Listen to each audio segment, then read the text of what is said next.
Hola, ¿cómo están?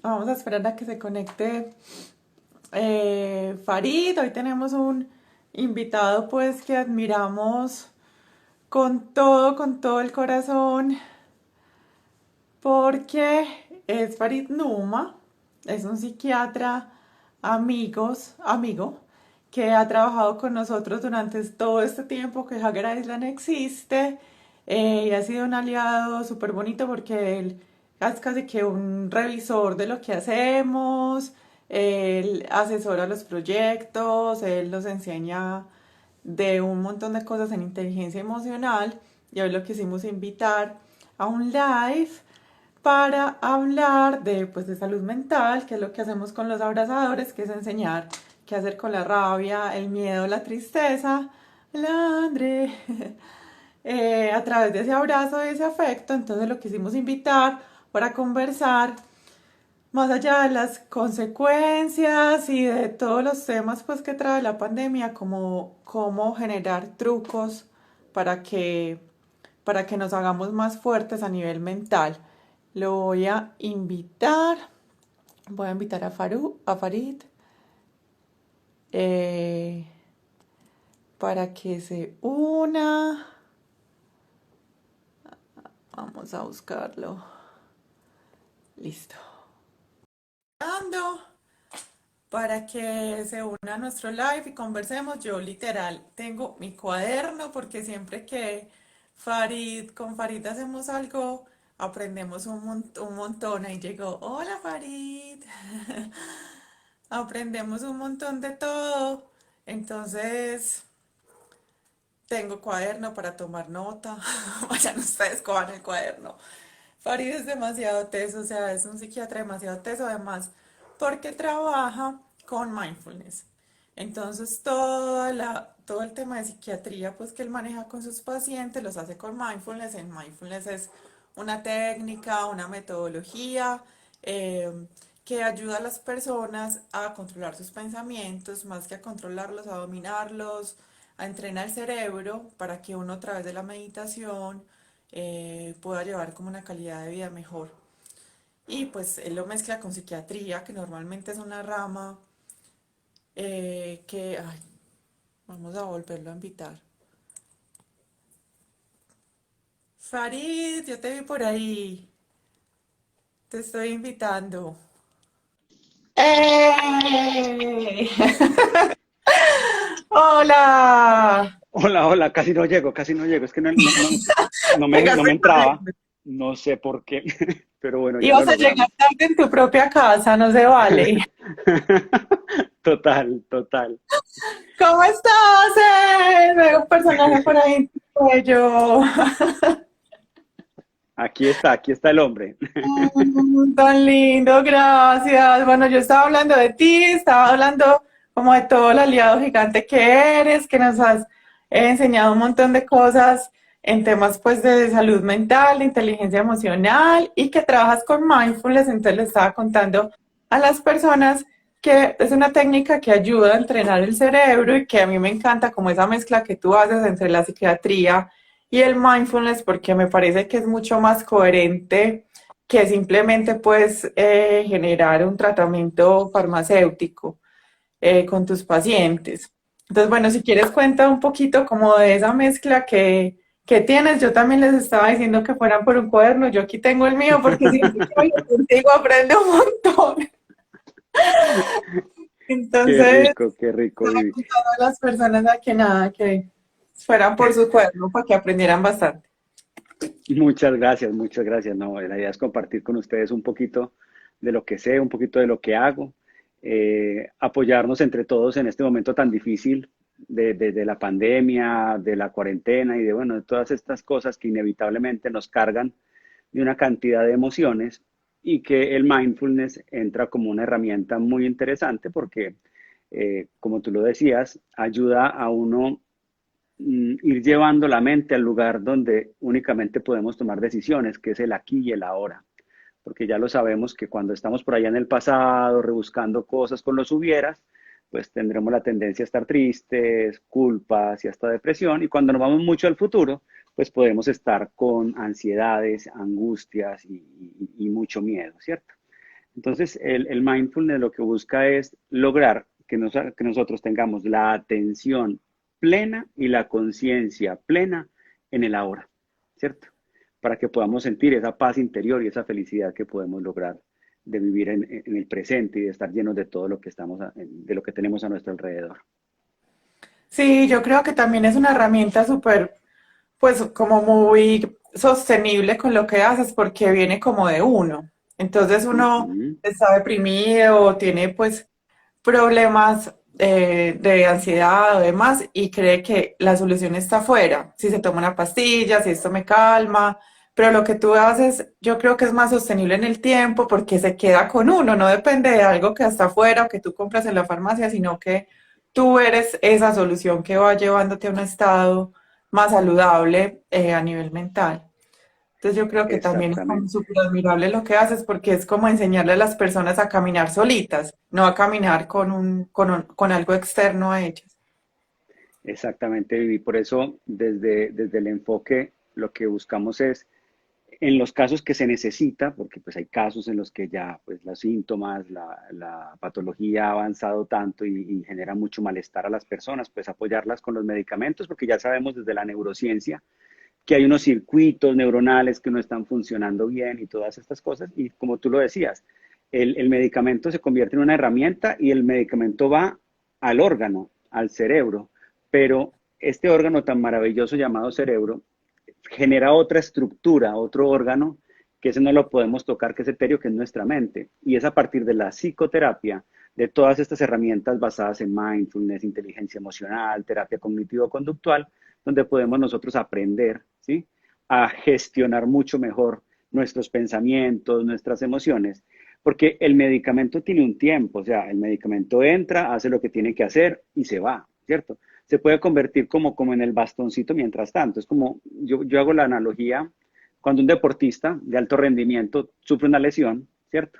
Pues muy posiblemente le dicen, quieto, vamos a darte unos medicamentos para que te controle el dolor, vamos a operarte, ¿sí? Y te vamos a dar un bastón, pero mientras usas el bastón vas a estar haciendo fisioterapia, ya fortaleciendo ese músculo y esa articulación que está comprometida. Cuando la fisioterapia ha culminado, el músculo va a estar lo suficientemente fuerte para que caminemos y el bastón lo soltamos. Aquí es lo mismo, el bastón es el medicamento y la fisioterapia es la psicoterapia para empezar a entender muchas cosas de cómo funciona nuestra mente. Claro, ay, gracias Farid por lo que haces. Yo sé que generas mucha felicidad a muchas personas. Sí, sí, Bueno, eso yo tratamos. también quería pues como invitarte por como hablar. Mucha gente habla de las consecuencias de la economía, de, claro, de las consecuencias físicas del COVID, pero yo creo que a nosotros nos compete mucho hablar de esas consecuencias que va a tener la mente, el comportamiento y un montón de cosas del momento que hemos vivido, sobre todo porque ahorita pues aumentan los casos, pero más que eso estamos cansados, ¿cierto? De ser fuertes o de tener una energía positiva, una mentalidad de que todo va a estar bien, pero puede ser que se venga otra segunda ola, puede ser que necesitemos que esto sea más largo, que hayan duelos, que hayan cambios. Y yo creo que hay, entonces yo quería pues hacerlo contigo como para contarles y fortalecer lo que hacemos, tanto tú como yo, como nosotros con los abrazadores y con los talleres que damos, y hablar como de esas consecuencias, porque mucha gente habla de que el miedo, que no se puede tener miedo, pues yo creo que es como más aprender a convivir con esa incertidumbre y ese miedo. Y yo creo que como todo este tema lo que ha generado son tres cosas: mucho miedo, mucha soledad y ese aislamiento social, que yo creo que debería ser más corporal que social, porque también el quedarse solo o el decir que no, el decir que es aislamiento social es como si uno se quedara solo en un momento muy terrible. Entonces, yo quisiera que empezáramos por ahí, como de hablar de estos tres aspectos: el miedo, la soledad y el aislamiento físico, cómo eso puede generar consecuencias o impactos en la salud mental de las personas. Sí, Vivi, pues de cierta manera, y como tú lo mencionas, pues digamos que en este momento de pandemia hemos pasado por tres etapas, ¿sí? No sabemos cuáles más nos faltarán, pero por ahora hemos pasado por tres que ya tenemos identificadas desde el área de salud mental. La primera, digamos que fue la de la sorpresa, la incertidumbre, qué va a pasar, qué es esto, cómo así que un virus, y cómo así que un murciélago, que China, bueno, todas esas preguntas que teníamos en esas primeras etapas, ¿cierto?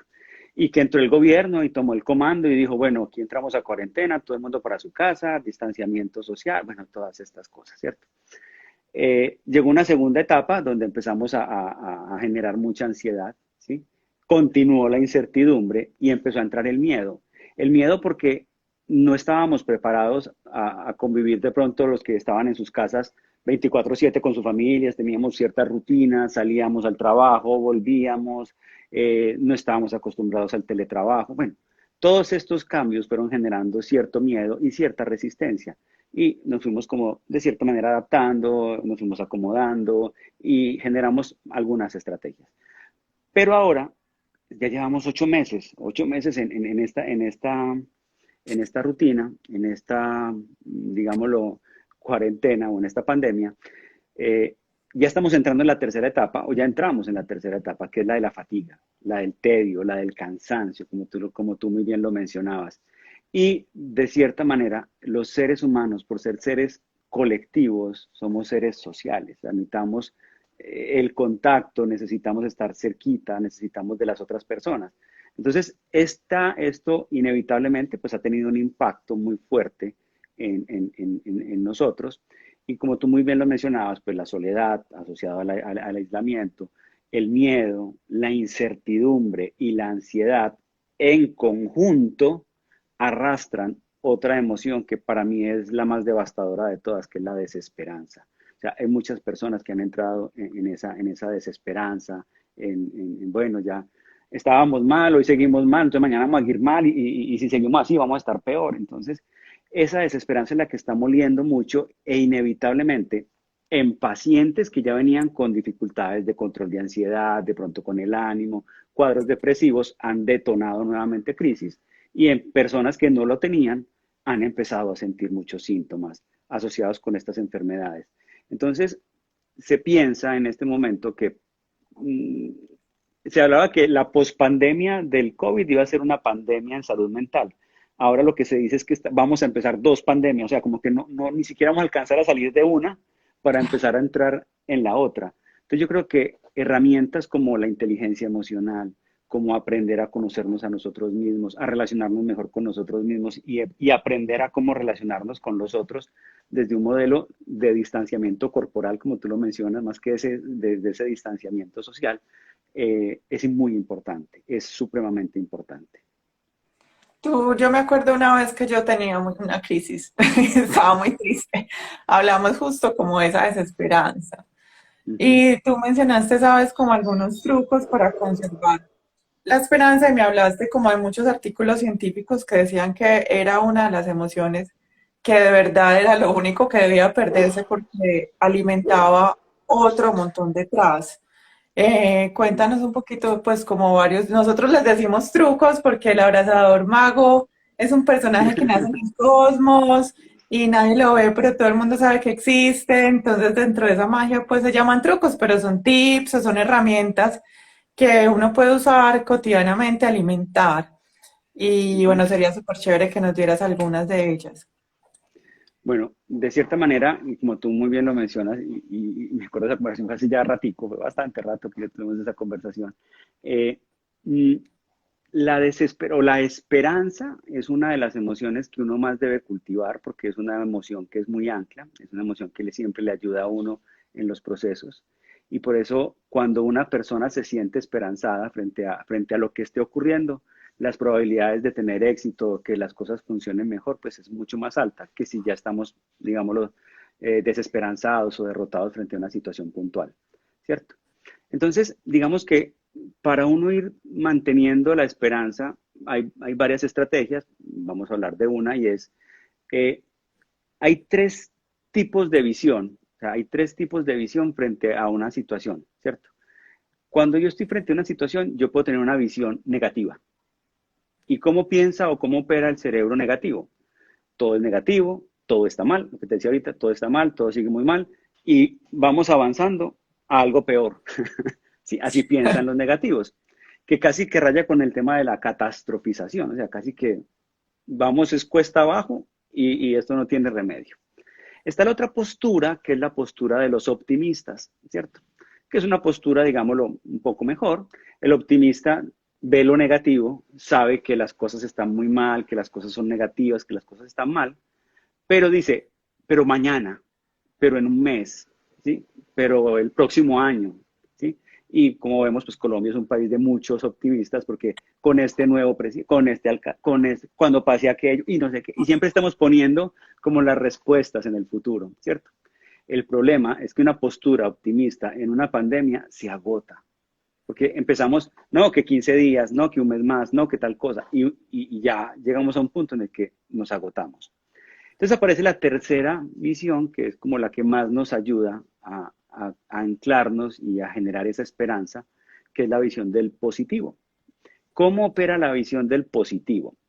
El positivo, igual que el negativo e igual que el optimista, ¿sí? Sabe que las cosas están negativas, o sea, que estamos en una situación muy compleja, muy difícil, ¿cierto?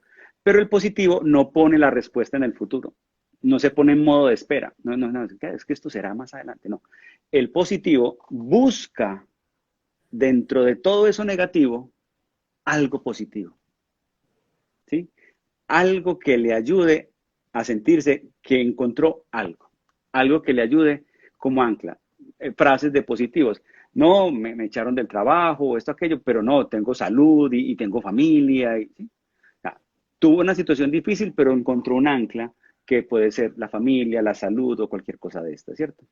Entonces, en una situación negativa, el tratar de buscar los positivos y centrar todo mi foco en eso positivo hace que posiblemente muchos negativos, muchas cositas negativas que están alrededor, dejen de ser tan negativas. Y empiezo a sentirme motivado, ¿sí? No hay nada que motive más a un ser humano que tener logros o que tener premios o tener cosas positivas. Entonces, ¿cuál sería una visión altísimamente esperanzadora? Mirar las cosas desde el positivo, las cosas buenas, lo positivo dentro de lo negativo, pero además ser optimista. O sea, esa combinación es impresionante porque pues ves que estás bien, hay cosas negativas, pero hay cosas positivas y piensas que a futuro vas a estar mejor. Entonces, eso se convierte en una visión muy esperanzadora, ¿cierto? Lo otro, que a veces de cierta manera puede ir en contra de nosotros frente al tema de la esperanza, es lo que hablamos ahorita, el tema de ponernos en espera. Es que cuando pase esto voy a estar mejor, es que cuando pase esto me voy a sentir bien, es que cuando pase esto voy a ser feliz, es que cuando cambie de casa no sé qué, es que cuando cambie el carro. No, si tú pones en el futuro una emoción, muy posiblemente cuando llegues a ese futuro te vas a desilusionar porque no vas a encontrar esa emoción que estabas buscando tan asiduamente. Entonces pienso que son dos herramientas importantes que podemos utilizar o dos trucos que el mago nos puede dar para tener una visión diferente de la situación. Ay, total, yo eh, cuando estabas hablando pensaba también que eso se relaciona mucho con agradecer, pues que ver lo positivo que tenemos ahora es también como cultivar. Yo hablo de cultivar porque son cosas que uno pone en la tierra que después pasa, ¿cierto? Como que uno Ujú. dice, sí, la magia, pero yo creo que uno tiene que hacer cosas para que eso pase. Y hacer es, el agradecer es como poner en la tierra eso que, listo, hoy tengo comida, hoy tengo mi familia viva, hoy tengo mis papás, hoy tengo amigos, mañana será otro día y mañana con esto que yo puedo hoy tener y agradecer, construyo lo que mañana también seguramente recogeré. Y esa sería una muy buena ancla, ¿cierto? Como sembrar esa semilla del agradecimiento para que pueda pues como la tranquilidad también como ser más fuerte dentro de uno. Ay, gracias Farid. Total, total. Y me encanta lo de la gratitud porque si hay dos emociones que generan energía en el cuerpo, bueno, hay tres. Hay tres emociones que generan mucha energía en nuestro cuerpo. Una es la rabia, ¿cierto? Cuando tenemos rabia, pues uno siente toda esa energía, pero hay otras dos que serían la gratitud y la sorpresa. O sea, son dos emociones que son supremamente bonitas porque generan mucha energía y generan como que uno se mueva hacia algo, ¿cierto? Entonces, ya que hablaste de la gratitud, hay un ejercicio que es muy bonito, ¿sí? Que puede ser otro truco, para podernos ayudar en esta situación. Y es que a veces cuando estamos en situaciones difíciles, nosotros pensamos, bueno, ¿y yo qué quiero de esta situación? Y te aseguro que cuando uno pregunta, ¿tú qué quieres de esto? Todo el mundo va a decir, que se vaya el coronavirus, que se vaya la pandemia, que volvamos a lo normal, ¿cierto? El problema de la pregunta de qué quiero es que inevitablemente te pone en el futuro, porque si lo tuvieras ya, pues no lo querrías. Claro. Segundo, te pone afuera de ti, te pone afuera porque estás esperando que pase algo. Y si estás Mm, en el futuro y estás afuera, inevitablemente estás cargado de incertidumbre. claro, Y como total. como lo bueno está por llegar, empiezas a poner lo extraordinario en el futuro y empiezas a volver ordinario todo lo que tengas en el presente. ¿Sí? Entonces, hay un ejercicio bonito y es cambiar la pregunta. ¿Y cómo se cambia la pregunta? Es ya no qué quiero de esta situación, sino qué necesito en esta situación. Y cuando ya tú te preguntas qué necesitas, lo que necesitas lo necesitas ahora, ¿cierto? Y tienes que buscar el recurso en el lugar más confiable, que eres tú mismo, ¿cierto? Yo necesito tranquilidad, yo necesito paz, yo necesito satisfacción, yo necesito disfrute, yo necesito. Hay muchísimos autores que hablan de la gratitud y hablan mucho de este tema y dicen que cuando uno se pregunta, ¿yo qué necesito en este momento? Muy posiblemente, casi en un 80-90%, lo que necesitas ya está dado. Pero dejas de verlo porque estás es pendiente de lo que quieres, estás pendiente de que pase algo por allá. Pero si te das cuenta que lo que necesitas es un techo, protegerte, que lo que necesitas es comida, que lo que necesitas es continuar con tu trabajo, con tu quehacer, lo que necesitas es el amor de las personas que están a tu alrededor, o así estén lejanas, pues tener esta tecnología y poderte conectar con ellas. Cuando yo entiendo que eso que necesito ya está dado, está ahí, hago todo lo contrario. Vuelvo lo ordinario, lo que convertí en ordinario por estar mirando adelante, vuelve a Claro. convertirse en extraordinario. Y ahí se detona la sorpresa. ¡Ah! ¿Cómo así? Tengo todo. ¡Ah! ¿Cómo así? ¿Qué es esto tan maravilloso? Y ahí es cuando aparece la gratitud genuina, ¿cierto? Porque con el tema de la gratitud tenemos, digamos que nosotros nos enseñamos desde muy chiquitos a ser agradecidos, ¿cierto? Agradezca, agradezca, agradezca. Y uno siempre casi que agradece por reflejo. A uno le van a entregar, muchas gracias, ¿cierto? Ni siquiera de que le están entregando. ¿Sí? Gracias, ¿cierto? Pero Sí. cuando algo ocurre que genera en mí sorpresa es cuando sale la gratitud genuina o la gratitud del alma, ¿cierto? Por ponerte un ejemplo y para poner en contexto a las personas que nos acompañan hoy. Si de pronto tú me invitas a almorzar a tu casa y me dices, Farid, te invito a almorzar unos frijoles, chicharrón delicioso, una bandejita paisa, y yo digo, ve, qué Qué chévere rico. sí, llevar a la casa de Vivi un aguacate y empiezo a buscar un aguacate por todo Medellín. Y este no me gusta, este no. Y busco el aguacate perfecto para mí. Y llego a tu casa y te digo, Vivi, te traje este aguacate. Pero como tú estabas haciendo bandeja paisa, tú ya habías comprado aguacates, ya tenías aguacates. Y posiblemente alguno más bonito que el que yo llevé, ¿cierto? ¿Tú qué me vas a decir? Ah, Farid, muchas gracias y posiblemente partamos ese aguacate y no lo comamos. Pero si tú me invitaras a tu casa, no a comer, sino simplemente hacerte la visita, tomarnos un café y yo sé que la estás pasando mal, y yo antes de llegar a tu casa, paro en un mercadito, compro unas cositas para ti, dentro de eso un aguacate. Y me acuerdo que a ti te gustan X galletas y voy y las compro y te las llevo. Y tú me abres la puerta y te digo, mira, Vivi, te traje. Sorpresa, ¿cierto? Y la sorpresa es la emoción que vincula a la gratitud genuina o a la gratitud del alma, ¿cierto? Entonces es simplemente empezar a ver las cosas, a volver a sorprendernos. Hemos perdido esa capacidad de sorpresa que es tan importante en el ser humano y que nos vincula tanto con nosotros mismos y con el otro. Ay, demasiado bonito. Tú, no sé si ayer o en otro live también hablabas de eso, que realmente, como en el de soltar, yo soy super live, fan de todos tus lives, y para poder soltar, soltar y ver lo que estaba detrás, uno también debía como estar dispuesto a no recibir desde esa necesidad, sino desde esa capacidad de sorprenderse o de dar, para Ujú. poder pues como desapegarse de los otros, eso también me encantó. Bueno, y siguiendo con ese tema de convertir eso positivo, yo también creo como tú, yo creo que tú fuiste parte del que me enseñaste que esas emociones no eran malas, ni buenas, ni positivas, ni negativas, que eran útiles o que eran perjudiciales y tóxicas, y uno pues las usaba también con esa decisión, con ese estar presente en el momento a usarlas. ¿Qué tal si le damos a las personas algunos trucos de cómo el miedo o la soledad pueden tener elementos positivos para generar también esperanza?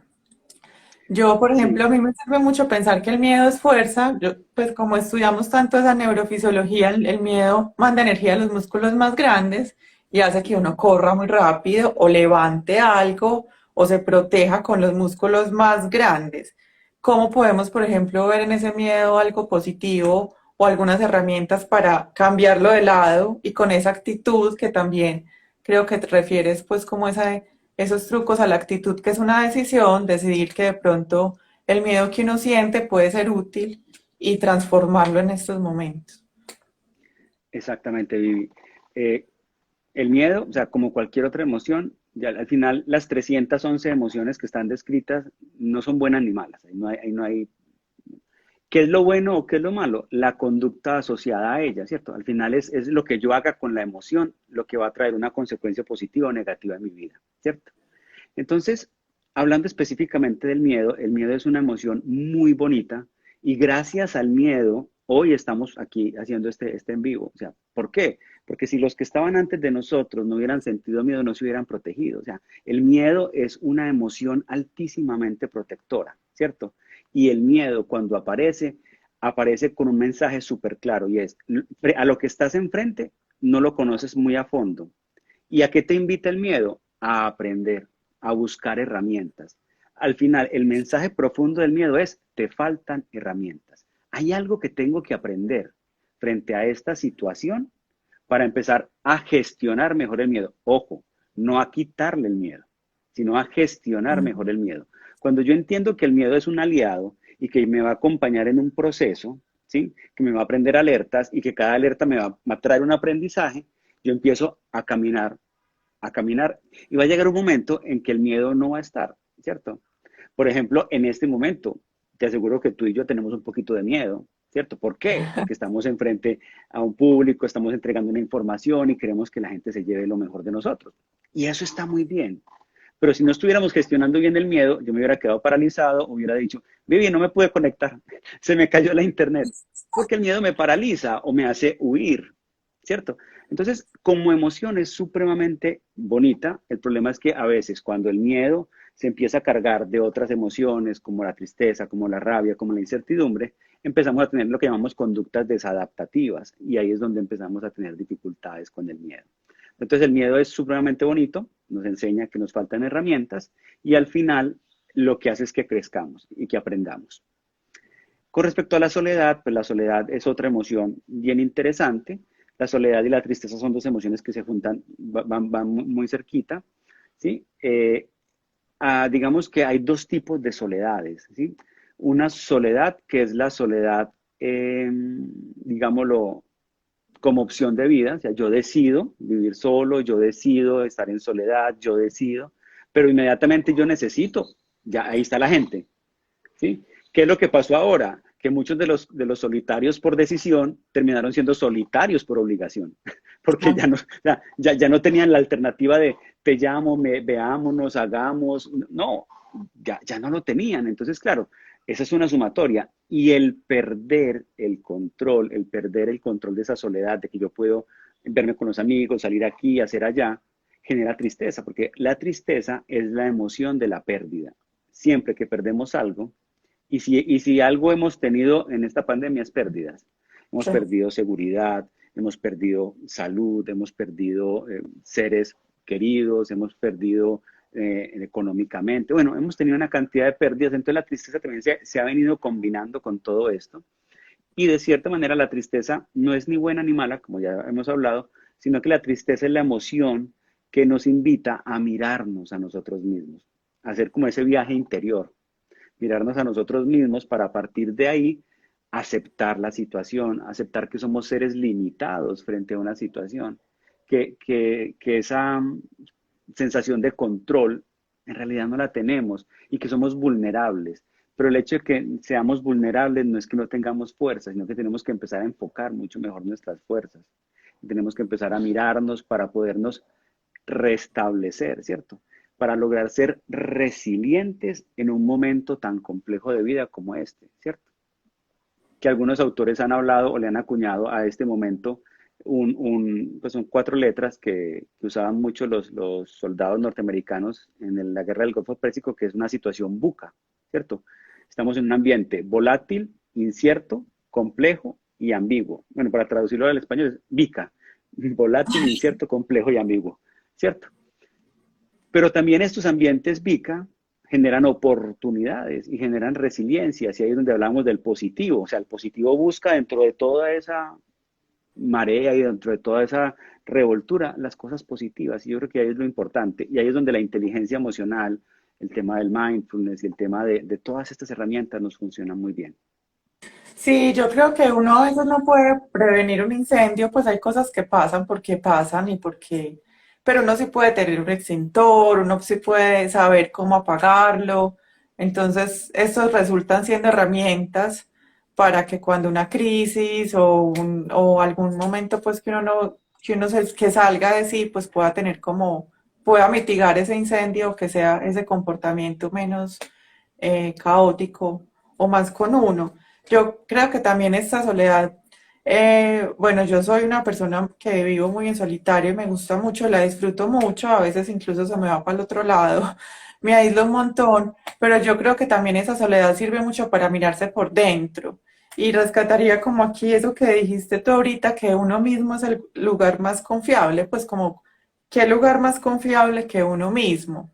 Y en otro de tus lives también hablabas que parte para poder soltar había que ser muy fuerte, pero que tener, cultivar la autoestima, cultivar como cosas en uno que le ayude a que uno se suelte el ancla, pues suelte el pedacito de barco o pueda patinar tranquilo, sin miedo, porque uno está con uno. Entonces yo creo que eso de que las salidas hacia adentro o esos momentos de soledad, uno también los puede utilizar en positivo en torno a fortalecerse y a encontrar por dentro de uno mismo eso que también la tristeza da, porque la tristeza, tú me dijiste un día, los médicos decimos que la tristeza sirve para verse por dentro, me acuerdo. Entonces, incluso también esa tristeza que genera la soledad podría servir para reflexionar y para encontrar cosas por dentro que puedan llevarnos a la pregunta de, y bueno, ¿qué he aprendido de esta?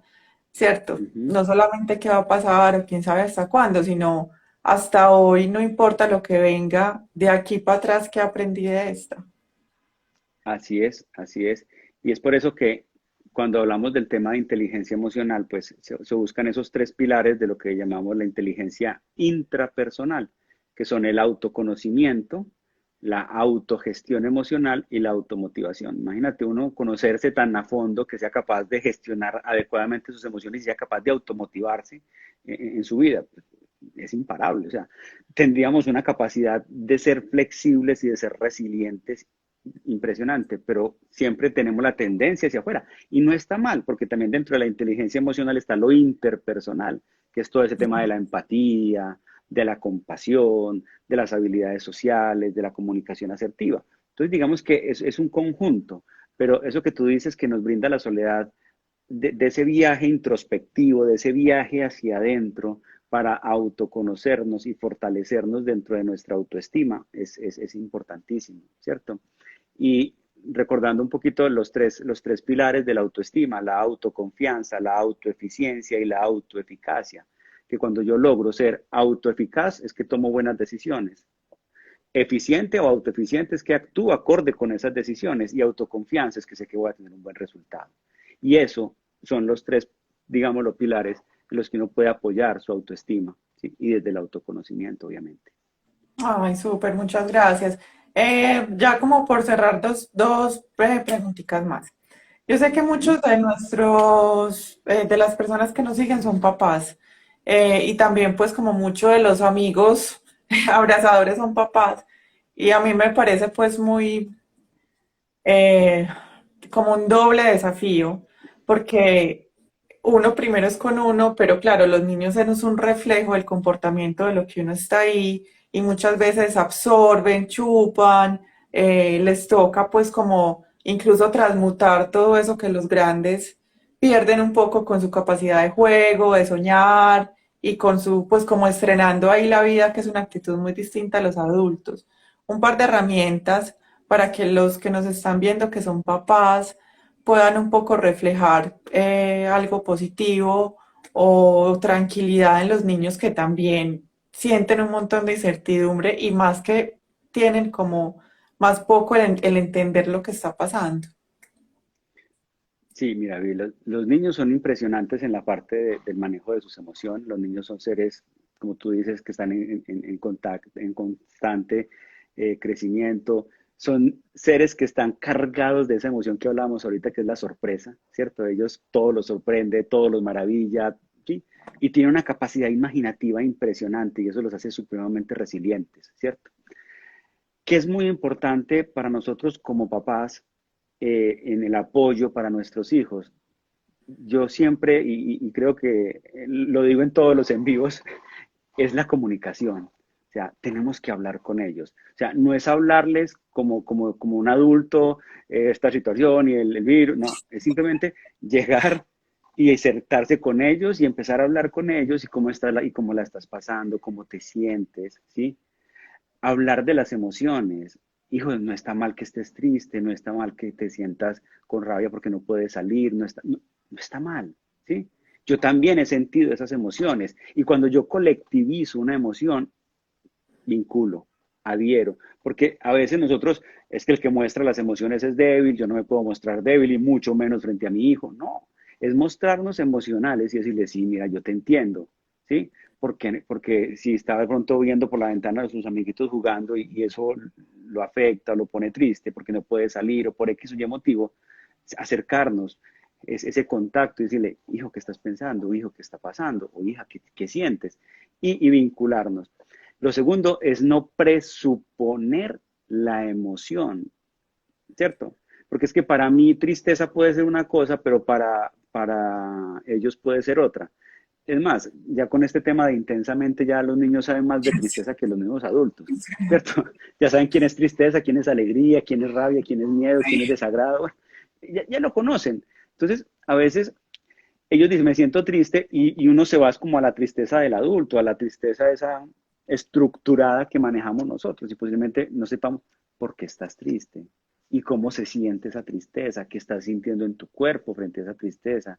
Hijo, estoy aquí para ti. Entonces yo creo que desde el lenguaje y desde la vincularidad emocional podemos acompañarlos y podemos irles enseñando. Ellos son supremamente receptivos y lo otro es el ejemplo. A veces nosotros no tenemos que decirles muchas cosas, sino simplemente, si yo me estoy autocuidando, mi hijo se va a aprender a autocuidar. Va a mantener su tapabocas, se va a higienizar las manos, ¿sí? ¿Sí? Es importantísimo ser coherentes porque ellos aprenden desde el ejemplo, ¿cierto? Llamamos aprendizaje vicario. Entonces, ellos van aprendiendo desde el ejemplo. Y si yo les muestro que estoy tranquilo, que estoy llevando la situación, que estoy hablando, que me conecto con ellos, ¿ellos qué van a hacer?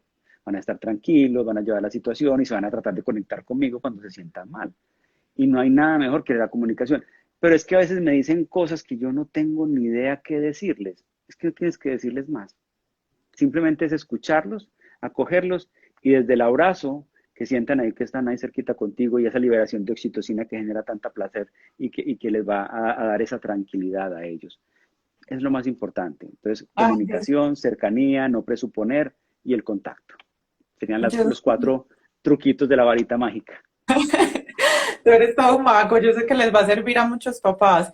Y bueno, y para cerrar, y además, pues el tema que contaste de que vinculaste con el contacto físico. Pues como relacionarlo con ese aislamiento corporal y el aislamiento social. Nosotros mostramos mucho una gráfica de un cerebro de un niño desnutrido y una gráfica de un cerebro de un niño maltratado y son súper parecidas.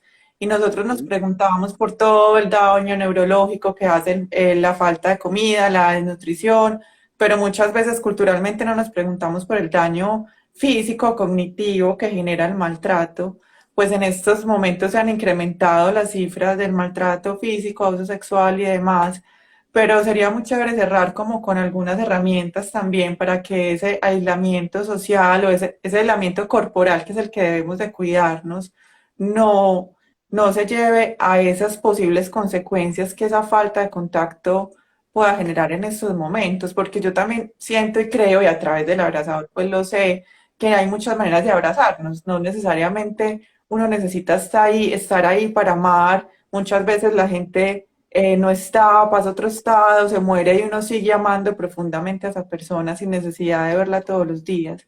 Entonces sería súper rico que tú desde tu visión médica nos contaras o le contaras a las personas que un poco uno no cree o cree que eso es espiritual o supersticioso o no sé qué, que eso no cree que pasa y existe, pero es real y es muy concreto y cómo también cultivarlo a pesar de que el contacto físico puede no ser muy saludable en este momento.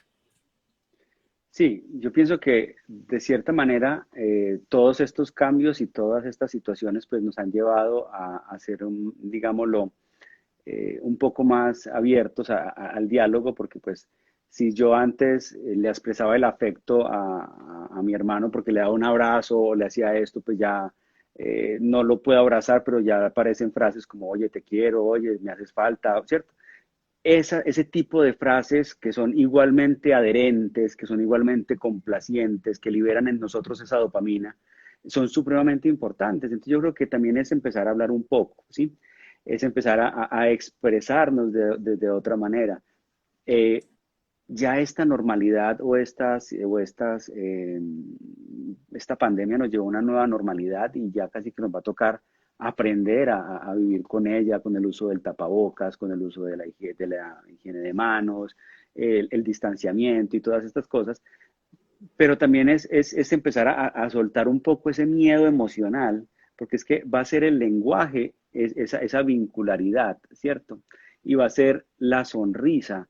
Hay estudios supremamente bonitos que creo que alguna vez te compartí alguno con respecto a si yo estoy en una pantalla, si por ejemplo tú y yo estamos hablando y yo estoy todo el tiempo así, ¿sí? Yo te voy a arrastrar y te voy a ir bajando desde esa parte emocional. Pero si yo estoy sonriente, ¿cierto? Mi cerebro recibe una información de que la estoy pasando bien y mi cerebro no reconoce. ¿Sí? Mi cerebro, él es muy inteligente, pero de cierta manera se puede engañar un poco. Si yo estoy sonriente y estoy en una postura, ¿sí? Mi postura es, estoy conversando con Vivi, estoy pasando rico, qué cosa tan impresionante. Posiblemente, ya ni en un tiempo ni me acuerde que hice un en vivo contigo, sino que una vez conversé contigo de un tema en, que pudo haber sido en la presencialidad. O sea, mi cerebro no reconoce, no logra diferenciar eso. Entonces, si yo tengo una postura, ¿sí?